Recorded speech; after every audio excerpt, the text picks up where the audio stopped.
Quiero darles la bienvenida a otro módulo de discipulado. Estamos tan contentos de tenerle por acá. Quiere decir que usted se ha integrado a la iglesia y está deseoso de aprender. En Visión de Fe tenemos una cosmovisión muy específica de la palabra de Dios. Y el objetivo de estos módulos es entregarle herramientas a usted que usted pueda utilizar en su estudio por la Biblia. Como compartía en nuestra clase anterior, el valor principal en esta iglesia es el de la palabra del Señor. Entonces, para empezar el día de hoy, haremos un pequeño repaso, pero antes de ese repaso, yo quisiera orar con usted para que Dios nos dirija, nos conduzca en esta ocasión. Mi buen Dios, te damos gracias por tu fidelidad, te damos gracias por tu amor y te damos gracias, Señor, por el privilegio que tenemos de estudiar tu palabra. Bendito seas tú. Ayúdanos esta ocasión a abrir nuestra mente a los conceptos tuyos, a entender lo que tú quieres trasladarnos y que podamos crecer en la medida en la que tú vas poniendo tu voz y nosotros vamos siendo obedientes. Usa mis palabras, usa mis ideas, pero también, Señor, usa el corazón de cada uno de las personas que me estás sintonizando para crecimiento de ellos. En el nombre de Jesús, amén y amén. Muy bien. Vamos a recordar que en el primer estudio tratábamos entonces los idiomas de la Biblia. Recordará usted que eran 3. La división hebrea de la Biblia, ya lo vimos. Si usted no lo recuerda, por favor repasar el video número 1 de esta serie, módulos de discipulado. Y también hablábamos de que el Evangelio es la revelación de la ley o la Torá del Señor. En algún momento vamos a llegar a explicar qué quiere decir esa palabra. Y aterrizábamos la vez pasada viendo las palabras en hebreo que se traducen como Dios. Hoy queremos hacer una especie de parteaguas. La mayoría de cristianos piensan que la iglesia del Señor nació en Pentecostés. Para nosotros esta idea es errónea, ya que viene y pone una teología de la suplantación, y entonces ya tenemos un problema porque ahora tenemos a Dios con 2 esposas, una Israel y otra la iglesia. Además que la Biblia enfática y claramente, lo que pasa es que no lo leemos así, pero enfáticamente habla de iglesia en varios pasajes del Antiguo Testamento. Lo que pasa es que le han dado otra traducción, pero en griego se dice eclesía. Entonces, ¿cómo llegamos nosotros a interpretar la Biblia? ¿Cómo llegamos nosotros a querer hablar de la Biblia? Y es que la primera serie que nosotros desarrollamos como un libro completo del Nuevo Testamento, bueno, dicho sea de paso, a partir de ahora, cuando yo me refiera al Nuevo Testamento, le llamaré Evangelio. Para mí el Evangelio, o para nosotros en esta iglesia, el Evangelio comprende desde Mateo hasta Apocalipsis. Por supuesto, incluidos los 4 evangelios que narran la venida y la vida de nuestro Señor, su Majestad, Jesús el Mesías. Pero cuando nosotros queremos estudiar entonces el tema de lo que es la iglesia, de lo que es ser iglesia, y vamos por ejemplo al libro de Hechos, vamos a encontrar una serie de aspectos y situaciones difíciles de comprender, a menos que empecemos a ponernos en la mentalidad de lo que los receptores originales de cada carta recibieron. Es decir, vamos a poner, por ejemplo, la carta de Gálatas, que, como decía hace unos minutos, es la carta que hemos desarrollado ya y que está en nuestros estudios, y que va a ser nuestra intención que usted, cuando termine esta serie, vaya a estudiar la carta a los Gálatas, que, dicho sea de paso, fue pésimamente traducida. Ahora, ¿por qué fue mal traducida? Y esto es lo que nosotros queremos empezar a a dar a conocer. Y es de que el Evangelio fue la revelación de Dios de la Torá con una mentalidad específica.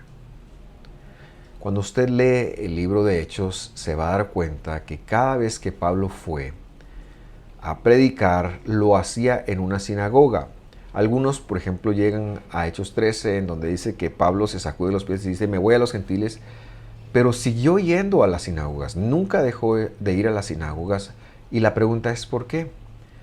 La respuesta es porque los gentiles estaban en las sinagogas. En el primer siglo había una mentalidad muy distinta de lo que hoy tenemos. En primer lugar, no existía lo que hoy conocemos como cristianismo, por lo menos la idea occidental que se tiene de cristianismo.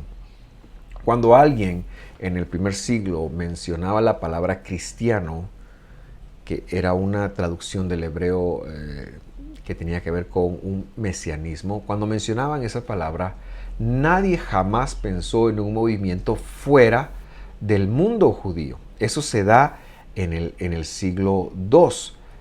Por lo tanto, en el primer siglo ocurre algo tan interesante y por eso nosotros hablaba yo de que este es un tema que queremos ser parteaguas, porque a partir de hoy, en el próximo tema, empezaremos a hacer un recorrido histórico del Antiguo Testamento con la mentalidad que nos llevó acá.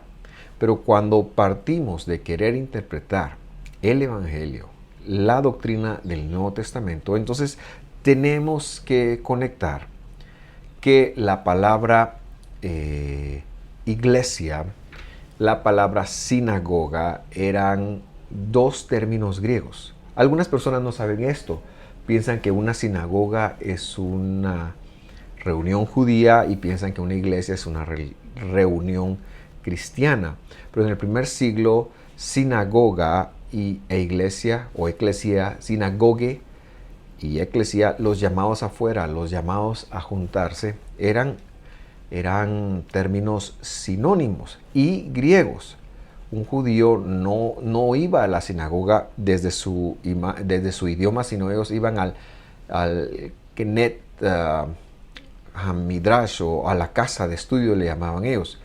Sinagoga entonces es un nombre griego.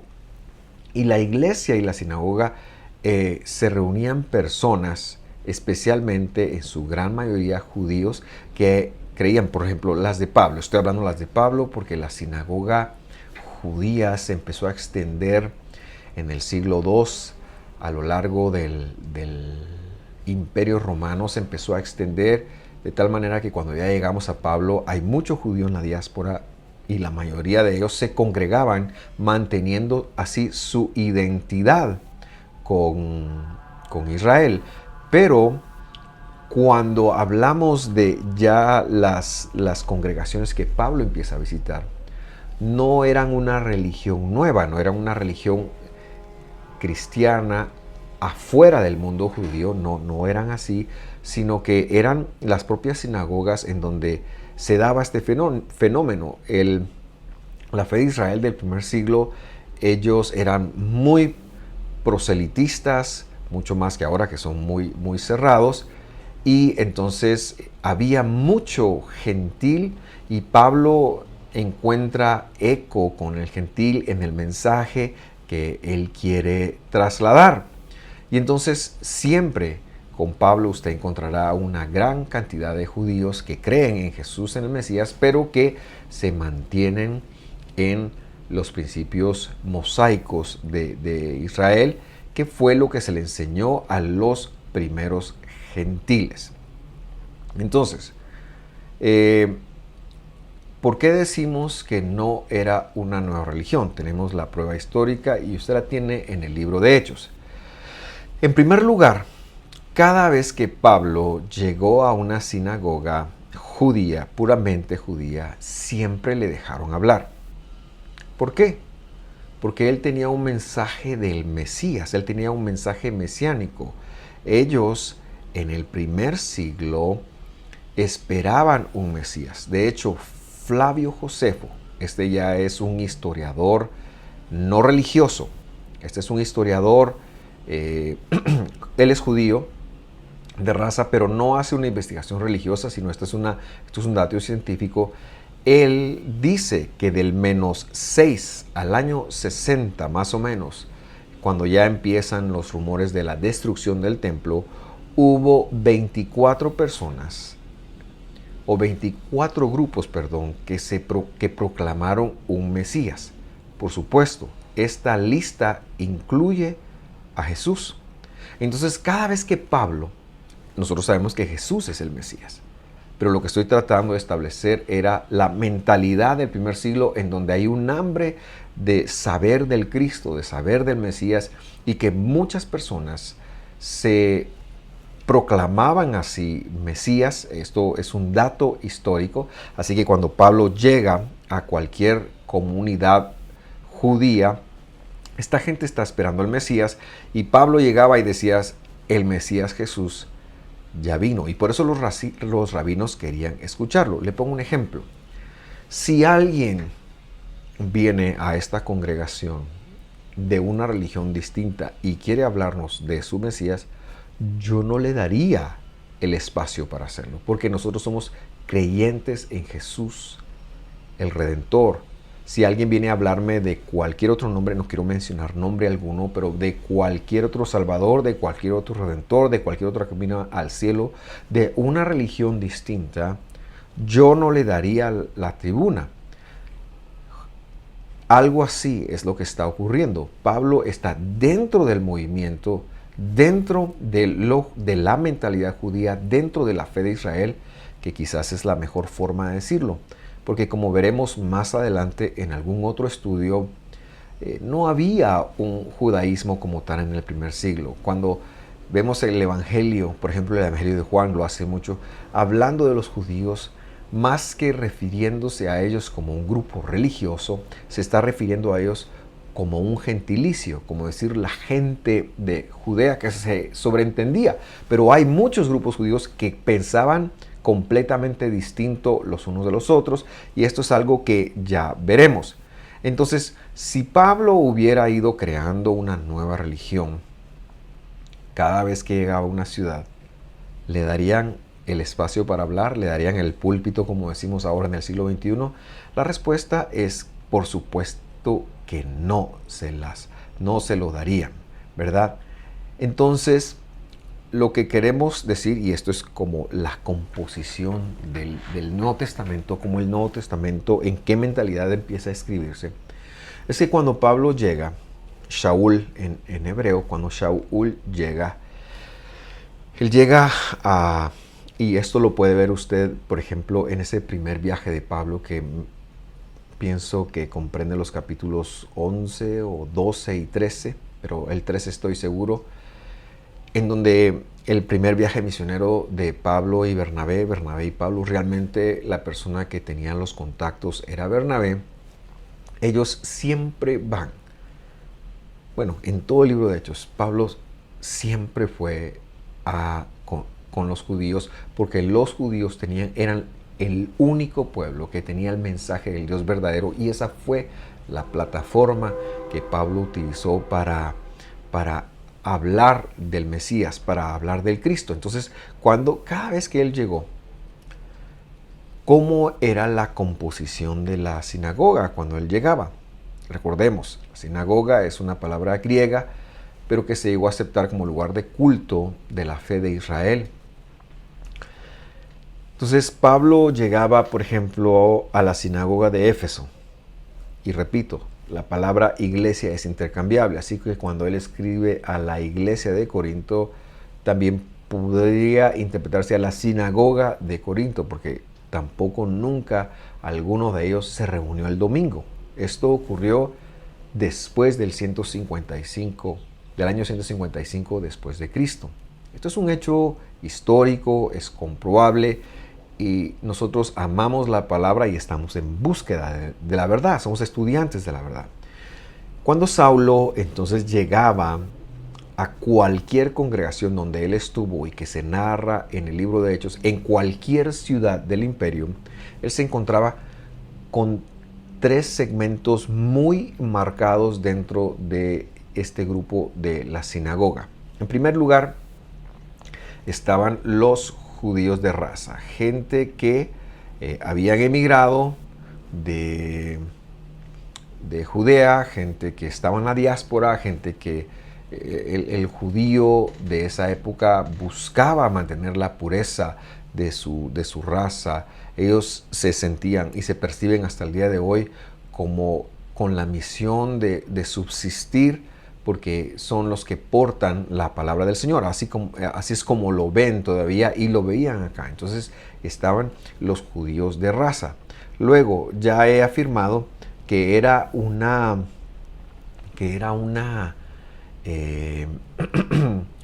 visión muy distinta la que se tenía en ese momento en Israel a la que se tiene hoy. Es decir, era gente que tenía la carga de predicar acerca del Dios vivo. Tenían la misión de enseñar las escrituras a los gentiles. Algo que luego la iglesia tomó, la iglesia cristiana, pero ya cuando fue un grupo aparte. Entonces, el segundo grupo con el que Saulo se encontraba se conocían como los Ger Tzedek. Y estos Ger Tzedek eran gentiles que habían llevado un proceso de conversión a la fe de Israel. La mayoría de grupos religiosos fuera de Israel pertenecían al movimiento fariseo. Y los fariseos son las primeras personas que hablan de la conversión a la fe de Israel. ¿Y cómo lo manejaban ellos? Ellos decían que en el caso de las mujeres tenía que ser una mikve. ¿Qué es una mikve? Es lo que nosotros conocemos como un bautismo, una inmersión. Pero los varones, para convertirse o para ser formalmente llamados Ger Tzedek o también se les conocía como prosélitos de justicia, judíos convertidos, algunos de otros nombres. Esta gente se consideraba judía y podía casarse, sus hijos podrían casarse con los hijos de los judíos de raza, los que habían fundado la sinagoga, etc. Entonces los varones, para acceder a este grupo, ellos tenían que someterse al Brit Milá. Brit Milá quiere decir en hebreo pacto de la circuncisión. Es un término que no es bíblico. En la Biblia no habla del pacto de la circuncisión. Eso es un término acuñado por el fariseísmo y que hasta la fecha, por una mala lectura, se ha quedado como que la circuncisión es el pacto. Pero hoy queremos leer esta porción aprovechando que estamos hablando de esta composición. Así que yo le invito a que me acompañe a Génesis capítulo 17.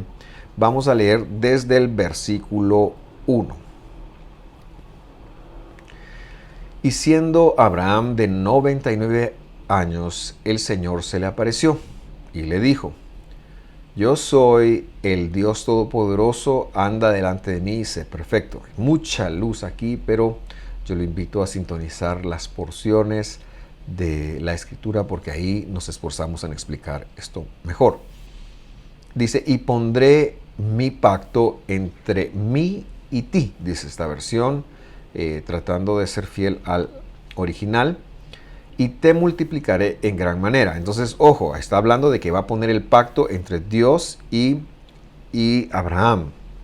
Verso 3. Entonces Abraham cayó sobre su rostro y Dios habló con él diciendo: He aquí mi pacto contigo. 2 puntos. Eso es lo que Dios está ofreciendo. Serás por padre de muchedumbre de gentiles. Se dice dentro del judaísmo de hoy que Abraham fue el primer judío. Aquí está desvirtuando que lo que Dios le dijo es que sería padre de gentiles, y así está en el original, de muchedumbre de gentiles. Versículo 5. Y no se llamará más tu nombre Abraham, sino que será tu nombre Abraham, porque te he puesto por padre de muchedumbre de gentiles. Y luego lo refuerza. Y sigue diciendo cuál es el pacto de Dios. Pero antes de seguir con este tema, quisiera decir que la palabra pacto está un poquito mal entendida, porque en el castellano nuestro un pacto que se establece entre dos personas o más implica que estas dos traen algo a la mesa de negociación. Es decir, si yo voy a hacer un pacto con usted sobre algo, usted tiene que darme algo, yo tengo que darle algo a usted, y de esa manera hacemos un pacto entre dos. Aquí no va a haber una aportación de Abraham. La palabra Brit, que han traducido como pacto, quizás es mejor entenderla como testamento, es decir, un legado. Esto es algo que Dios le está dando a Abraham y que Abraham no puede pagarle a Dios. Esto es algo en donde Abraham no tiene que hacer algo porque es un pacto de gracia, es un testamento de gracia. Así que seguimos leyendo. Versículo 6. Te multiplicaré mucho en gran manera. Esta es la bendición de Dios. Y te pondré en gentiles y reyes saldrán de ti. Versículo 7. Y estableceré mi testamento entre mí y ti, es decir, entre yo y tú, ¿verdad? Por supuesto, el más grande va primero. Y entre tu simiente después de ti, por sus generaciones, por alianza perpetua, para hacerte a ti por Dios y a tu simiente después de ti. O sea que el pacto lo que está diciendo, o el testamento, es que yo te voy a multiplicar, pero voy a ser tu Dios. Yo me estoy comprometiendo a ser tu Dios. Y cuando le dice que se está comprometiendo a ser su Dios, se refiere a que lo va a salvar, lo va a restaurar, a que va a componer todo lo malo que ocurrió cuando Adán y Eva entregaron este mundo a la serpiente. Dios está hablando de las reconciliaciones. Entonces, versículo 8. Y te daré a ti y a tu simiente después de ti la tierra de tus peregrinaciones, toda la tierra de Canaán en heredad perpetua. Y repite, les seré por Dios. Versículo 9. Dijo de nuevo Dios a Abraham, tú empero mi pacto guardarás tú y tu simiente, es decir, mi testamento guardarás tú y tu simiente después de ti por sus generaciones. Se refiere a que él tendría que tener la responsabilidad de recibir la promesa y vivir dentro de la promesa, incorporar la promesa a su vida, no ganárselas, simple y sencillamente recibirla e incorporarla como parte de su vida, como después enseña a Moisés y que está mejor explicado en nuestros estudios de carta de Gálatas. Versículo 10 dice, este será mi pacto que guardaréis entre mí y vosotros y tu simiente después de ti. Y luego dice 2 puntos. Será circuncidado en ustedes todo macho. Circuncidaréis pues la carne de vuestro prepucio y será por señal del testamento entre mí y vosotros. Y entonces aquí aparece un error de puntuación. Quiero señalar que en su original la escritura hebrea ni tiene puntuación, ni tiene vocales, ni tiene punto, ni tiene coma. Es más, todo el texto viene junto. Por eso se necesitaba del trabajo de copistas para hacer un inventario. Y estos copistas, más que copistas, eran contadores para hacer un inventario de cada rollo. Entonces, encontramos aquí un error escritural si lo vemos detenidamente. Y esto es por la traducción y por la puntuación. Releamos los versos 10 y 11. Este será mi testamento que guardaréis entre mí y vosotros y tu simiente después de ti. Será 2 puntos. Esos 2 puntos son vitales ahí. Será circuncidado en vosotros todo macho. ¿Cuál es el problema de esto? El problema de esto es que todas las Biblias judías, hebreas, hacen la traducción así. Todas las cristianas la hacen así. Pero esto querría decir, entonces, si así fuera, que para entrar al pacto de Abraham, las personas tendrían que circuncidarse. Y eso implicaría mérito y ya no sería por gracia entonces. Y eso es contra lo que Pablo peleará después, especialmente en la carta de Gálatas. Si el pacto entonces con Abraham es la salvación, como lo enseña el Evangelio, ¿por qué no nos circuncidamos entonces? ¿Por qué no lo entendemos así? Si permitimos que esta puntuación esté así. Entonces yo quiero leerlo detenidamente con usted y vamos a puntuarlo, porque solo es un punto realmente lo que se tiene que hacer y cambia completamente el entendimiento. ¿Y por qué sabemos que es así? Porque así lo interpretó Pablo en el Evangelio. Porque así fue como se leyó. Vea conmigo. Versículo 4, nuevamente. He aquí mi pacto contigo. Serás por padre de muchedumbre de gentiles y no se llamará más tu nombre Abraham, sino que será tu nombre Abraham, porque te he puesto por padre de muchedumbre de gentiles. Vamos claros. Verso 6. Y te multiplicaré mucho en gran manera y te pondré en gentiles y reyes saldrán de ti y estableceré mi pacto entre mí y ti, entre tu simiente después de ti, por sus generaciones, por la alianza perpetua. Aquí está hablando de testamento, para hacerte a ti por Dios. Ese es el pacto, y a tu simiente después de ti. Y te daré a ti y a tu simiente después de ti la tierra de tus peregrinaciones, toda la tierra de Canaán en herencia perpetua. Y luego termina diciendo, y les seré por Dios a esas generaciones. Y cuando ese pueblo regresó de Egipto y poseyeron y no mantuvieron al Dios de Israel como el Dios de ellos, fueron expulsados, fueron sacados de esa tierra, porque Dios iba a honrar su testamento. Luego dice el versículo 9, vamos a leerlo corregido ahora. Dijo de nuevo Dios a Abraham, tú empero mi pacto guardarás. Es decir, lo vas a guardar dentro de ti para incorporarlo en tu mente, para incorporarlo en tus pensamientos. Tú y tu simiente después de ti por sus generaciones. Luego dice, versículo 10, será mi pacto que guardaréis entre mí y vosotros y entre tu simiente después de ti. Y colocamos punto y aparte acá.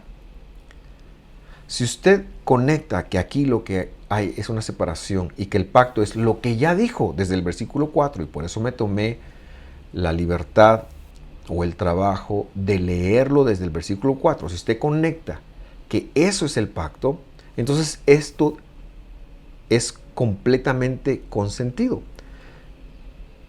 Dice, este será mi pacto y ustedes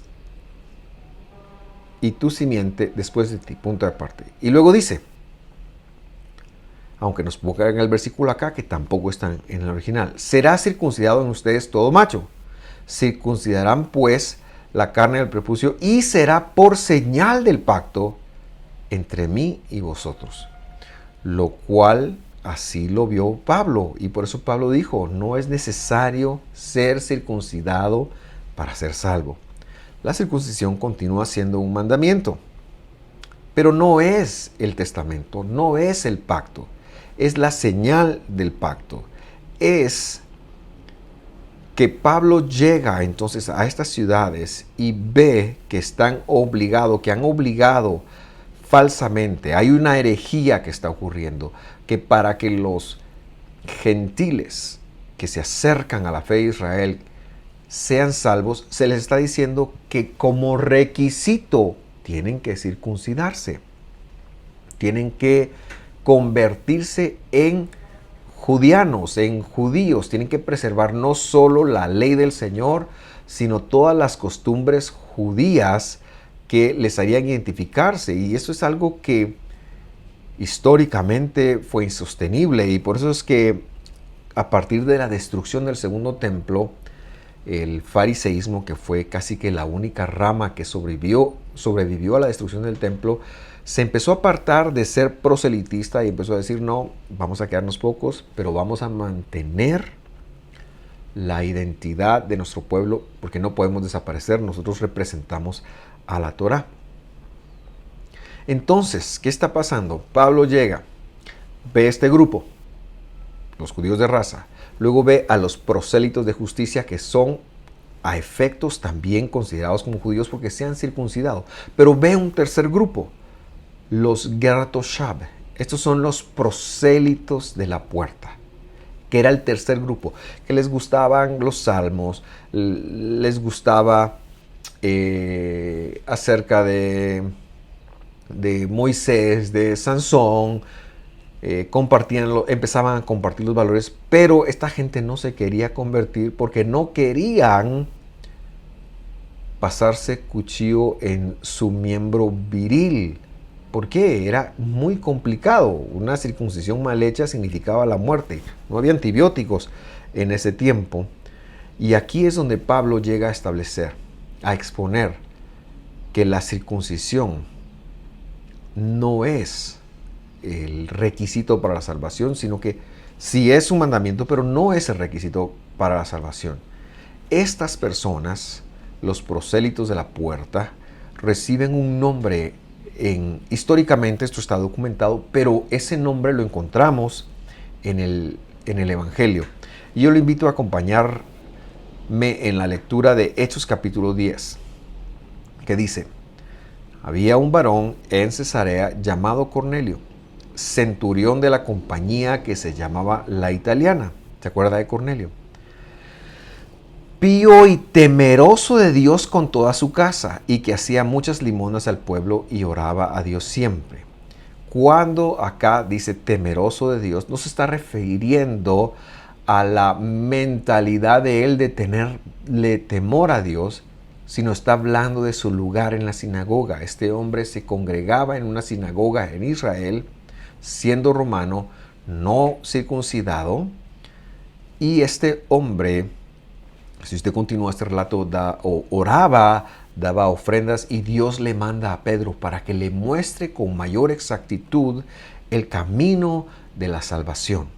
Pero este hombre era un temeroso de Dios, es decir, de aquellos gentiles que se han acercado a la fe del Dios de Israel, pero que no se van a circuncidar, y que Pedro llega, y le dice: tú no necesitas circuncidarte para ser salvo. Y a veces equivocamos el camino, y no solo con este mandamiento, sino con muchos otros mandamientos. Obligamos a la gente a hacer un mandamiento, aunque sea de hombres, y después pensamos que la salvación viene sin ningún requisito. La salvación es por la gracia de Dios, por medio de la fidelidad de Dios. Llega al hombre, llega al que Dios llama. Dios salva al que elige, lo llama, y luego Dios mismo se encargará de que esta persona incorpore a su vida el camino distinto para vivir. Pero hay otro versículo que quiero compartir con usted. Hechos capítulo 13, versículo 43. Dice así: y terminada la reunión de la sinagoga, muchos de los judíos y de los prosélitos, segundo grupo, temerosos de Dios, tercer grupo, aquí están los prosélitos de la puerta, siguieron a Pablo y a Bernabé, a quienes hablándoles le instaban a perseverar en la gracia de Dios. Es decir, Pablo llega y ve un tema y dice: aquí está pasando algo. Aquí hay una mala interpretación de la ley del Señor. Aquí están queriendo vender la salvación. Y eso fue lo que provocó en nosotros empezar a indagar, empezar a conocer, como le decía yo en alguna oportunidad. Dios permitió que empezáramos a incurrir en el idioma hebreo, y poco a poco llegamos a una comprensión de este, pero después de eso, llegar y conocer lo que ocurría en el primer siglo, la mentalidad, la iglesia del Señor nació con una mentalidad semítica, nació con una cosmovisión judía del primer siglo, no la de ahora. La de ahora es muy, muy peculiar. En el primer siglo no habían gente con sombreros, ni las barbas hasta abajo. Bueno, sí tenían barbas, pero no como los ve usted hoy, no son los mismos, ¿verdad? Sino que ellos también han tenido una evolución a lo largo de los años. Pero entonces nosotros decimos y proponemos desde Visión de Fe: si queremos entender las Escrituras, tenemos que regresar a entender el testamento de los antiguos, a retomar la Biblia judía, conocerla, porque ella da la clave para interpretar la revelación del Evangelio, que fue precisamente lo que Pablo hizo.